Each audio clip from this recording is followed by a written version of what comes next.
Lee Michaels is 29 years old and has just moved away from home for the first time to make a life for herself in Los Angeles. She's a young professional working in broadcast television. She makes a good salary and gets a nice apartment in a new state-of-the-art building. She fills her space with fine things and furniture and makes a warm environment to spend her days. But then the letters start coming, and the packages containing gifts like lingerie.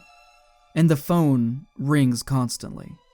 And when she lifts the receiver to her ear, the breathy voice of an older man starts to give her orders of what he wants her to do. And it soon becomes clear that in one of these many windows of the building across the street from her lives a man, and that man has become dangerously obsessed with her. Someone's Watching Me was written and directed by a young John Carpenter, and here in this you can see the stylings that would become trademarks of his films. Lee lives in the new glass apartment complex, the Arkham Tower, a clear nod to Carpenter's interest in Lovecraft that he would continue to explore over the course of many movies later in his career. And that is only one of the ways that this film signaled where Carpenter would go with his body of work, which is what makes this early, lesser-seen movie so fun to visit. But why specifically is this important? Well, this was shot over the course of 10 days in April of 1978. And just 2 weeks later in May of that same year, Carpenter would immediately follow this up with production on Halloween. On the film he would say, "The issue of Someone's Watching Me is that it had a pretty interesting story that came out of real life, about these facing buildings. One woman who lives in this glass box is watched by somebody else and doesn't know it. That was fascinating at the time, but you see that was back in the 70s. That's old hat now." Originally drafted under the name High Rise, Carpenter wrote the script after being inspired by an article in the newspaper about a man who was stalking a woman whose window that he could see directly into from across the street.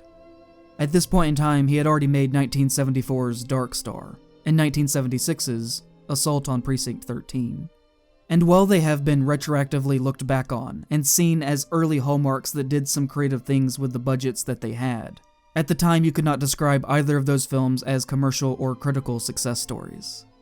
They were very low-budgeted genre movies, and were treated as such, making modest amounts of money at drive-in and independent theater circuits and then quickly forgotten, until later being reevaluated within the context of his later films.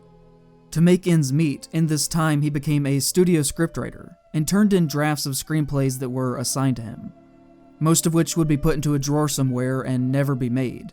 But a couple did, such as Zuma Beach with Suzanne Summers, and the excellent Eyes of Laura Mars starring Faye Dunaway and Tommy Lee Jones. And this was one of those movies as well. He didn't get hired for any previous directing work.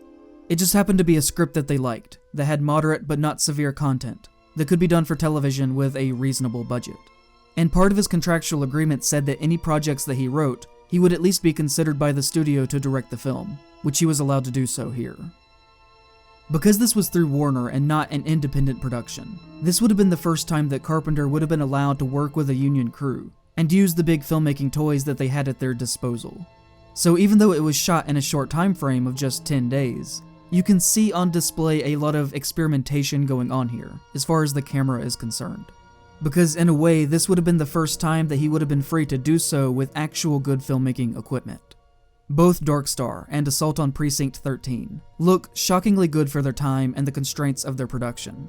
But with this, it is clear that he saw it as a learning opportunity to figure out how to play unrestricted in some fun ways. He said on the production, "It was shot in 10 days, and most of it was on sets built at Warner Brothers. And for the time that we had, I think it was elegantly lit. These guys were fast. And we actually tried a dolly zoom back and Hitchcock type trick, the Marnie trick, which has been done 100 million times now. We tried it and it didn't work out great. They have machines to do that now with more technology, but back then we didn't have that." When watching this, you can really get the feeling that because he was surrounded by experienced people in a crew for the first time, that he was learning through them how to be even more expressive through a cinematic lens. And these are things that he would then independently turn around and make iconic on Halloween just 2 weeks later. A lot of what is going on here is a trial run prototype of learning how to make Halloween, and I find that fascinating. There's a lot of first-person camera work in this, and general smooth gliding shots that float through spaces. Shots that consist of close-ups on the feet of the villain walking, just like with The Shape.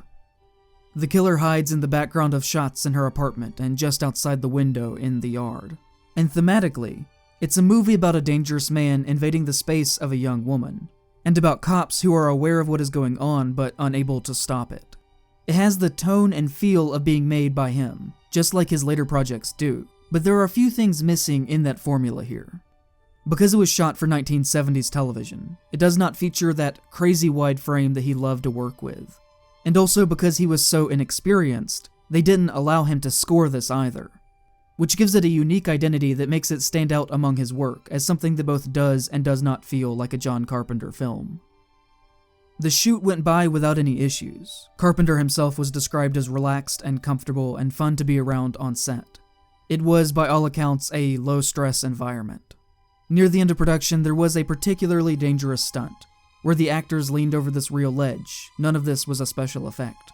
And the film crew leaned over the ledge as well from the roof to capture the action, but no injuries were sustained.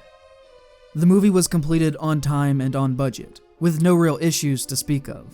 Aired a few times on television, and then was mostly forgotten since in the decades that have passed. It was never released in English on VHS, although it was at least in German. On DVD, the film was only available in lumped-together sets of unrelated movies like the Twisted Terror Collection, or a cheap 4-film horror pack. And it didn't receive widespread attention since its creation, until it received a Blu-ray release in 2018. And this difficulty over the years of getting a watchable version of the movie for a long time led it to be commonly described as John Carpenter's lost film. Which is a shame because watching it really helps to understand some of the decisions that made Halloween into what it became. One could make the argument that even though the film was very well pulled off, that it was old hat, as Carpenter says, when he made it in 1978, but that's okay. The film comes across almost as an inverse of Hitchcock's Rear Window, where the person with the telescope is the killer himself, and generally has some of the filmmaking style that you would associate with his thrillers.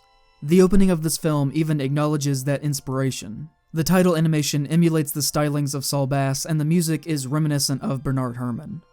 And as Carpenter himself admitted earlier, he was trying to pull off some Hitchcockian tricks with his camera. And so it is less blatant stealing and more learning from one of the masters. One of the best ways to learn something is to copy from someone that you admire. It is an intrinsic part of growing as an artist, I believe. But even if the concepts that they were exploring was a bit dated, it is made fresh through the lens that is used here, as Carpenter ties this into a new kind of fear that wouldn't really have existed when Hitchcock made Rear Window. Because since 1954, a lot of women would have moved out on their own and gotten their own apartments, which wouldn't have been a very popular thing until this decade and the tail end of the 1960s to do. This is the era of the Mary Tyler Moore Show, of women who were going to make it after all, branching out, entering the workforce, and living by themselves for themselves, and making their own decisions. Actress Adrienne Barbeau, who would later go on to marry Carpenter and appear in several of his other works, was cast in this specifically because of her connection with the sitcom Maude, which dealt with similar things of the women's liberation movement. But with that lifestyle of independence comes a newfound sense of vulnerability, which Carpenter is playing with here. A fear aimed at the modern professional woman of 1978, that he would ratchet up 2 weeks later when he shot Halloween, which also played with ideas of hyperviolence conflicting with the preconceived notion that the wealthy suburbs were safe. Not only is she constantly harassed by a literal stalker, but all the men around her treat her as an inferior, and attempt to use her for their own gains, or do not acknowledge her as a full actual person with autonomy. Her boss has little time for her, and never answers any of the questions that she asks him, doesn't give her proper training before she joins, and often walks away from her when she's mid-sentence, and still expects her to perform her duties well. Steve, a male superior in the office, acts obviously inappropriately around her, and calls her apartment over and over again in her free time in the evenings to try and get her to go out with him. Even the building manager that she rents the apartment from condescends to her, talking to her as if she's on a lower level than your average person looking for an apartment. A man at the bar asks if he can buy her a drink, and when she refuses, he acts offended. A man sneaks up on her at night when she is getting out of her car after leaving the park, Another similar incident can act as a jump scare in the building's parking deck. The most iconic scene that this movie is remembered for features Lee in the laundry room of the complex, worried that the stalker is in there with her. She hides in the grate of the floor and is trapped, both literally and metaphorically, behind bars of paranoia, as a man looms over her smoking his cigarette, that he casually lets fall from his fingers to drop below, which bounces off of her face.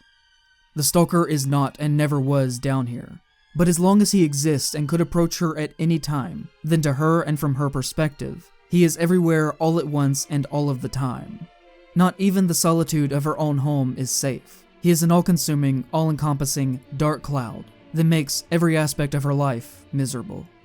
The men who work in the building around her are generally unhelpful.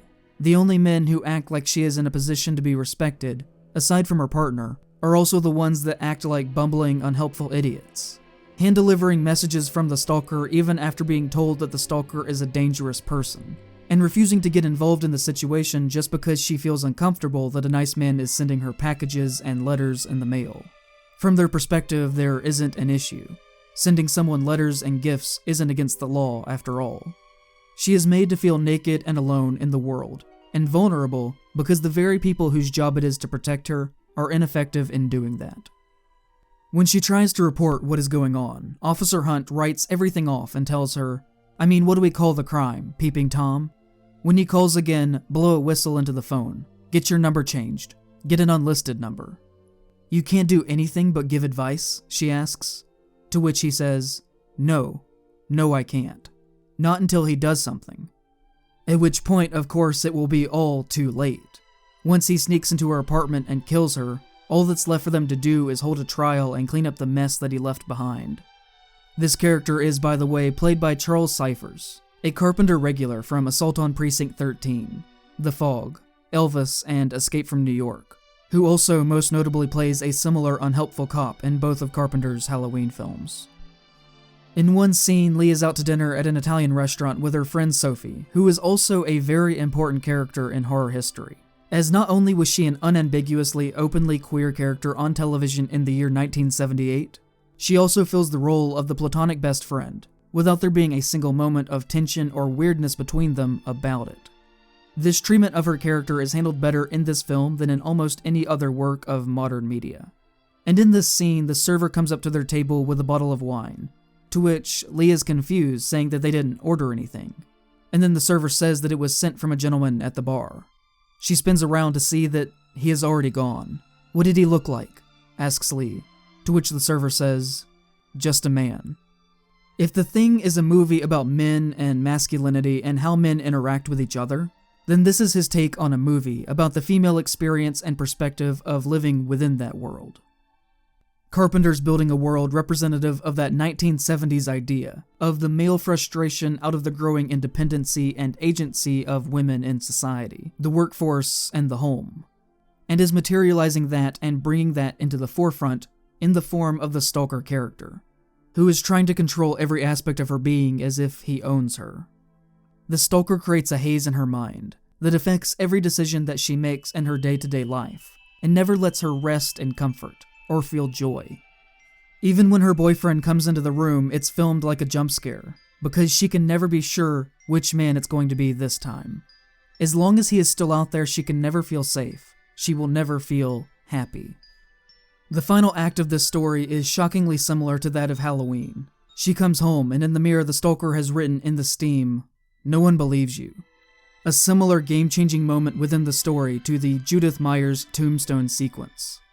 It is when it is fully confirmed that he is here in the apartment with her. She knows that he is in here, hiding in the shadows.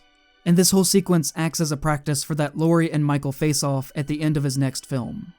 It even ends with them fighting over a ledge and her narrowly knocking him over the side to his supposed death. And with the one glimpse that we get at the stalker here in the end, the twist is that he was the building's maintenance man the whole time, which is how he could get into her apartment freely whenever he wished. And he wears coveralls just like Michael. We see in this sequence a glimpse of the eventual creation of a watershed moment in the history of horror. We can see Carpenter learning in real time how he could build the final act of Halloween, and Someone's Watching Me should be remembered for that, for being a creative act that allowed a practice run at creating a classic.